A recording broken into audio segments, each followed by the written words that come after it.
Yes, sir. Yes, sir. Yes, sir. Yeah, yeah, yeah, yeah, yeah. Lil Brunson back at you with the back at you, and I am the best reporting on the Eagles. Listen, before we get into the meat and potatoes, I gotta let you know, I'm going to let you know that this video was brought to you by Manscaped. Big Manscaped in the building, bringing you nothing but just the greatest. Lawnmower 3.0s, 4.0s, anything you need, man. Step out, use code Brunson, say 20% off, get the free shipping, and the free shipping I full for that for y'all. So listen, man, let's jump right into the meat and potatoes.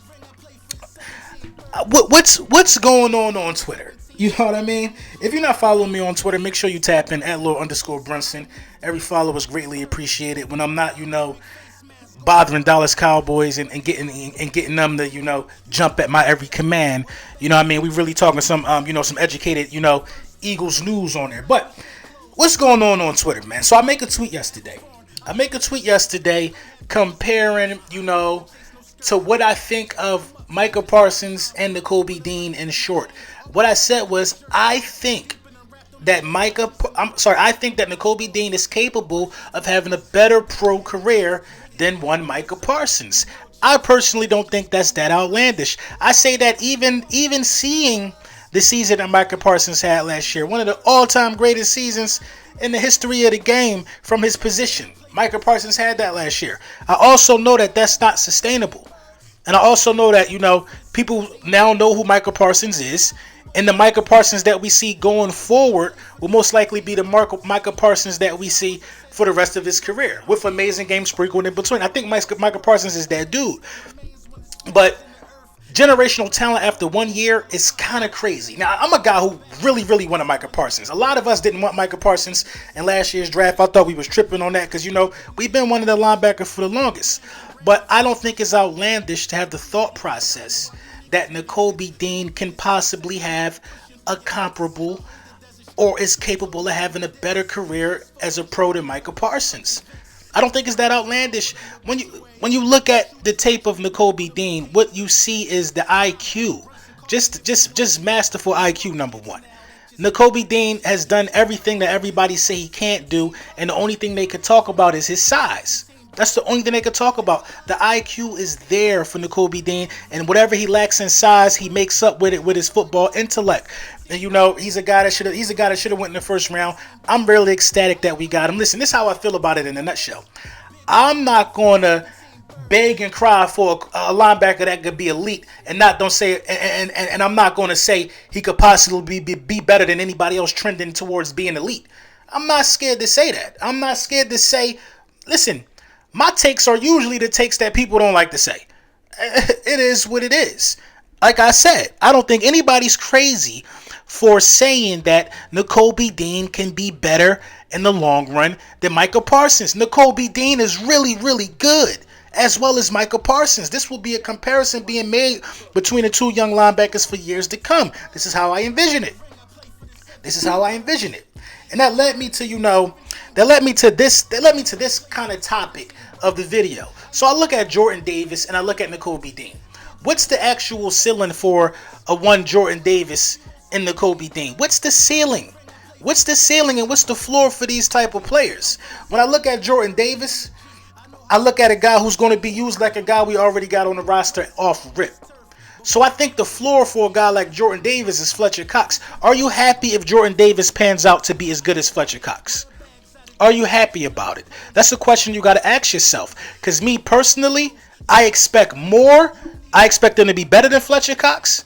The game has evolved. He's a type of player that has, shown that if he can get a grasp of the game with his athleticism, he could be the most athletic at the position, period, to ever play the game. So yeah, I expect him to be better than Fletcher Cox. But I'm not going to be mad about him being just as good as Fletcher Cox was. I ain't going to be mad about that because Fletcher Cox got multiple extensions, multiple restructures. He's been around one team for his whole career. So that's still a successful draft pick if it falls that way. Now the ceiling can be Warren Sapp or beyond. I'm going to keep it a buck. The ceiling can be Warren Sapp or beyond. The athleticism and the speed, the lateral quickness that this guy has at his height and at his weight has never been before seen. You got to understand, when somebody that big is moving that fast, it creates a blur in the shadow. Even if you look in that way and you see a big object move that fast in your peripheral vision, you might got to look at that. You might got to say, what was that? Then by the time you look at that and realize that that was a grown man, somebody just tackled you. That size on the football field can create distractions. The way he can, if he can get stronger, he could push centers into the lap of the quarterback. He could do a lot of stuff from that position, man. And I just think the ceiling is Warren Sapp beyond. But we all gonna see. We know that. Then you look at Nakobe Dean. What is the floor for Nakobe Dean? Now everybody talk about Nakobe Dean's height and weight. Everybody say he undersized for the position. But when you look at the tape, man, you forget that was a concern. You forget. He was benching players, moving them out of the way. His plays with Nakobe Dean was tackling two guys at one time at his size. Listen, I'm from Philadelphia, man. All I know is Allen Iverson. All I know is Deshaun Jackson. All I know is small guys who came up big in the moment. Pause. That's all I know. So I've never been one to judge a man by his height and weight. If all you can tell me about a man is that his height and weight is a concern, then I'm not concerned. I'm not concerned, and neither should you be. They said Drew Brees' hands was small. He going to the Hall of Fame. You're going to the Hall of Fame. They say this stuff all the time. Oh, too small, too this. Come on. We talked about AI. AI was playing shooting guard. The average shooting guard height was 6'6". You can't fight Hart. You cannot defeat Hart. And I think Nakobe Dean got Hart, which is why he's able to make these plays at his size, and at his height, and at his weight. And also is the intangibles that come with what Nakobe Dean showed so far at the collegiate level. The ability to change pace when moving. The ability to diagnose which gap the ball is coming through. The eye discipline to keep your eye on the handoff and not fall for misdirection. Nakobe is taping Nakobe Dean, watching pulling guards. He just follow whoever pulling. Oh, that must be where the ball going. And he's right like 9 times out of 10. He's never out of place. Never out of place. The ceiling, I think the floor for Nakobe Dean can be a consistent CJ Mosley. That's the floor. Now, CJ Mosley makes some good plays. He make great plays, but he don't make them all the time. He make them in spurts. I think Nakobe Dean, the ceiling could be that of a CJ Mosley that makes great plays more frequently. You get extended and stuff like that. And can you be mad at that if you're a Philadelphia Eagles fan? You cannot be mad at that, because that CJ Mosley would be better than every linebacker we had damn near since Trotter. You can't be mad at that. You know what I mean? But the floor, due to the IQ, is that of Ray Lewis. I picked Ray Lewis. Now, people are going to say, oh, Ray Lewis was stronger. Yeah, he was. Ray Lewis was stronger. But Ray Lewis is Ray Lewis because he was smart. You don't see many plays of Ray Lewis with his hand in the dirt, doing what Micah Parsons does. Coming off, doing sometimes what Hassan Reddick does. Ray Lewis was blitzed from coverage positions a lot in Baltimore. Ray Lewis was blitzed from coverage positions. He didn't blitz from the line. Ray Lewis was smart. He was smart at getting that home to the quarterback.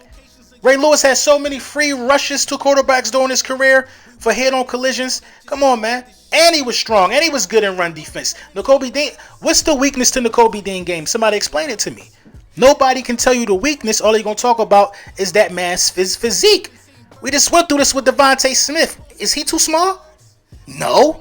Didn't I tell y'all that wasn't going to matter as well? Because we drafting guys with heart, Buckets Award winners, Heisman Trophy winners. Height don't matter on them type of guys. It don't. Give me the Heisman winner or give me the Buckets winner who was a flop or a no-show because of his height and weight. Give me him. If he wasn't good at the pro level, it wasn't because of his height and weight. So, I don't understand how we ain't going to get this guy the respect he deserves or treat him like the player that he was in college. Listen, Micah Parsons went in the first round because he was great in college. Nakobe Dean was great in college and went in the third round. And now we all acting like we don't know who he is. Blasphemy to me. Joint practice is going down this year out in Miami, prepping us for the season. What is it? The season finale of preseason against Miami right before the season starts. And we're going to get a first look at exactly what we need. Listen, if you don't think you need a cornerback now, and it turns out you do, you're going to know after that joint practice. You're going to know after that joint practice because Tyreek Hill and them going to try to do you in. Waddle, Hill, you're going to know if your pass rush is solid enough to make a dent in the National Football League. Now, Tua ain't no world beater. We all know that. The point I'm making is that healthy competition comes from joint practices like this. You might even get into a scuffle. You might even get into a scuffle. All healthy competition, though. Ain't nothing wrong with that either.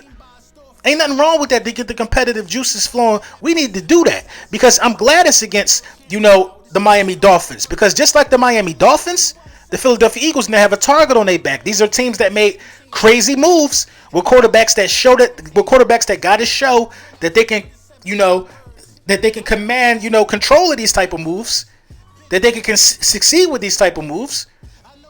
Two franchises that got a lot to prove. And it's a great joint practice, man. I'm all for this one, man. So, yeah, we're going to see how that pan out. But let me know what y'all think in the comments, man. You already know the vibes. We're going to get into it. More official content coming this week. Tomorrow, I'm going to have a special guest on. And we're going to break down why Cam Jurgens was the right pick at 51 for the Philadelphia Eagles, man. You know the vibes, man.